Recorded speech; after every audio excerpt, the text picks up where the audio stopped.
সিলেটের লুঠোয়া সাদা পাথর উদ্ধারে তৎপর প্রশাসন, চলছে অভিযান। ভোলাগঞ্জ থেকে আসা পাথরবাহী ট্রাকগুলোকে আটকে চলছে তল্লাশি। এই মুহূর্তে সেখানে আছেন সহকর্মী অপু বণিক, সরাসরি যাচ্ছে তার কাছে।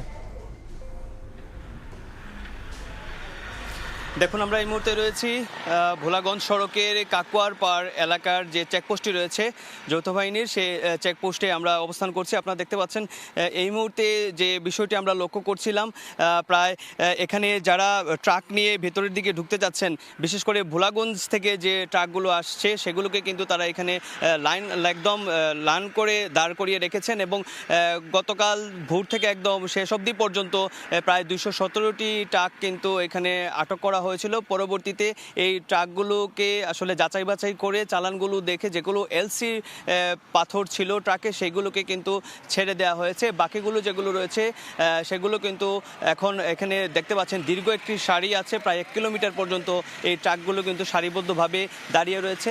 এবং বুধবার মধ্যরাত থেকে চলা অভিযানের পর যে 3 সদস্য বিশিষ্ট যে তদন্ত কমিটি গঠন করা হয়েছিল, সেই তদন্ত কমিটির যে প্রতিবেদন দেওয়ার কথা ছিল গতকাল রোববার, সেই তদন্ত রিপোর্টটি কিন্তু তারা দিতে পারেননি এবং পরবর্তীতে কিন্তু তারা আরও 3 দিন এই সময়সীমা কিন্তু তারা বাড়িয়েছেন। তবে এই তদন্ত রিপোর্ট আসলে বোঝা যাবে যে জেলা প্রশাসনের পক্ষ থেকে যে বিভিন্ন অভিযানগুলো পরিচালিত হয়েছে, সেই অভিযানের পর যে অবৈধ লুটপাট করা যে পাথরগুলো একটা কুচক্রী মহল যে জায়গাগুলোতে সংরক্ষিত করে রেখেছিল সেগুলো তারা উদ্ধার করছেন এবং সেই হিসাবটিও কিন্তু তারা পরিসংখ্যানে দেওয়ার কথা রয়েছে বলে আমাদেরকে জানিয়েছেন।